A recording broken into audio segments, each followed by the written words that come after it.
Hi, everybody. Welcome back to Ox Talks. Thanks for watching the show today. Thank you for liking these videos, sharing the videos, and subscribing to this channel. If you're not subscribed, please hit that subscribe button. It doesn't cost you guys anything, and I appreciate the growth of the channel. I have a story to share with you today that came out just a little while ago. I saw on the Zero Hedge. I thought it was interesting, having to do with electric vehicles. And it was kind of shocking to me. That's why I kind of pulled it out and thought, well, let's talk about this. We all know that people lease a lot of vehicles in this country because the lease payments are cheaper. Although they don't own anything, they're basically just renting their car. They jump at leases because they get all kinds of promotions thrown at them.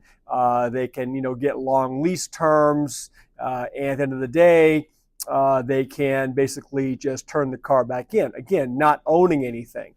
But when you put the electric vehicles in the mix on this, and the overwhelming percentage of EVs that are leased as opposed to purchased, I thought it was eye-opening. And so let's jump into it and discuss. I'll show you a couple charts as well, which kind of drives the point home. But this is out of the Zero Hedge. Says we're just giving them away. EV leases have plunged to as low as $20 per month. Thanks to tax incentive loopholes, the price of EV electric vehicle leases have plunged to as low as just $20 a month in some areas of the country. Again, leave your comments below if you have any information or intel on EV leases in your area. Is that accurate? That's astonishing to me. And I'll tell you why, because in a second I'm going to get to what the average price of a car payment is in this country right now. Leases have become the customer's method of choice for taking home EVs since sale prices have become too expensive, according to a new report from Bloomberg. Average monthly payments for new vehicles, listen to this, in the United States rose to $735 in the first quarter of 2024. While lease payments dropped to $595, according to Experian. So even the average lease payment in this country is still almost $600 a month. And these people don't even own what they're driving, okay? They're basically just renting the vehicle. So we talked about in one of yesterday's videos about the auto loan delinquencies in this country. It's interesting, that article did not break down delinquency rates between purchase of vehicles and lease of vehicles. But at $600 a month for your average lease, I wouldn't be surprised if you have a fair share or a relatively equal split of delinquencies between leases and purchases. It doesn't matter if someone's leasing or purchasing and they can't afford to make the payment. They're going to go into default, and eventually the car is going to get repossessed by the lien holder. So average monthly payment for a purchased vehicle is $735. And let me show you a chart here. This says share of U.S. vehicle transactions that are leases versus purchases. We have EVs is the dark line, and all vehicles is the blue line. So you can see the level of EVs, right? Leases over here just skyrocketing, okay, from quarter to quarter, okay? So that is EVs versus all vehicles. And that pertains just to leases. So this article goes on and it says this has driven more EV buyers to opt for leases, which make up 32% of EV transactions in quarter one. That's up from 11% a year ago. So it's gone from 11% 1 year ago to 32%. So that's threefold, 300 times more leases for EVs now than this time last year. That's per Cox Automotive. EV leases are $88 cheaper per month on average compared to new electric vehicle loans. Bloomberg writes that lease payments for electric vehicles have become more affordable due to cooling demand, automaker incentives, and changes in the $7,500 federal tax credit, which now often favors leasing over buying. The Inflation Reduction Act of 2022 limited tax breaks for EV purchases or for purchasers. so many models don't qualify. But a loophole, it says, allows leased EVs to qualify as commercial vehicles. This lets automakers apply the tax credit to lease deals, reducing monthly payments. So that's the hook, right? They say, well, look, we can offer you this rebate, so come in and lease this vehicle, get it off our books, get it off our lot. You don't own anything, you're simply just renting it. Oh, and by the way, if you want to really drive more cars than you can afford, that's a way to do it, right? To get into an EV, expensive EV vehicle lease that you're not going to have to pay as much for.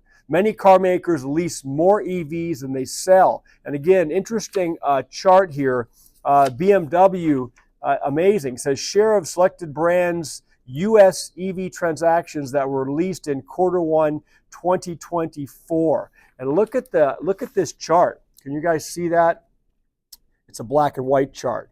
But it says BMW 89.2% of their EV transactions were leases in Q1 of 2024. Audi 87.3%. Lexus 79.4%. Mercedes 70.5%. Toyota 63.3%.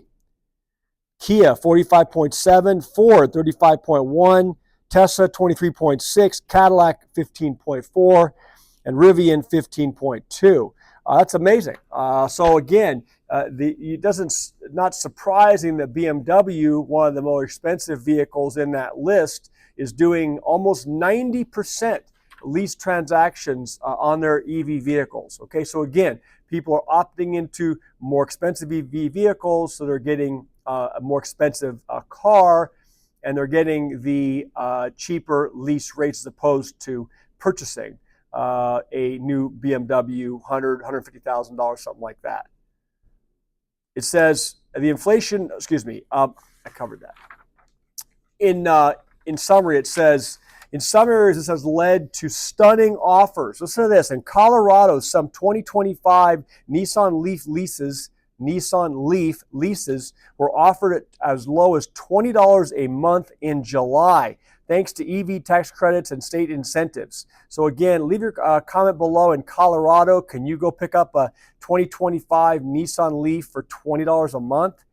It says at Coons Kia in Virginia. Finance Director Ramon Nawabi says few customers inquire about EVs with high prices deterring them. Some EV6 SUVs have been on the lot for over 6 months, leading Kia to offer discounted leases on top of the $7,500 tax credit. In a sense, it says we're just giving them away. So here, that's the crux of this thing as well, is they just can't move these things off the lots. Okay, so they're doing everything they can, finding loopholes, reclassifying incentives to get let's say the gullible consumers to step in and lease an electric vehicle. In the first quarter of 2024, BMW led EV leases with 89%, like I said, followed by Audi, according to Cox. Tesla, the largest U.S. EV maker, leased only 24% of its cars. Tesla leases are less appealing due to no lease-to-purchase options and because many models qualify for the $7,500 tax credit when purchased, okay? So that's why you don't see Tesla on that list. I'll leave it there right now today, just under about 9 minutes. I thought that was interesting to share with you guys relative to electric vehicles. So they're incentivizing the you-know-what out of the EV leases to get them off their lots, so they're off the books, probably because they can't handle the inventory, right? The stuff is just sitting there. So leave your comments below. What are you guys seeing in your local car lots there? And what are you seeing in your state with electric vehicles? We know there's been a major, push, if you will, to try to get people to get into electric vehicles. I'm personally not an electric vehicle guy. I still like the old petrol engines, so hopefully I don't lose too many subs for saying that. Everyone's got their own personal preference. One thing is I had a friend of mine just picked up an EV vehicle the other day. It was a company vehicle, and the range on that vehicle is like under 300 miles. So I know they're getting better. I know the battery companies are trying to design batteries that give you, much longer charge. But I'm sorry, but if you can't get 250 miles before you have to go find a charging station, that just doesn't sit right with me. I'll leave it there today. Appreciate again all of you being here. Please subscribe and share the videos. Talk to y'all soon. Bye.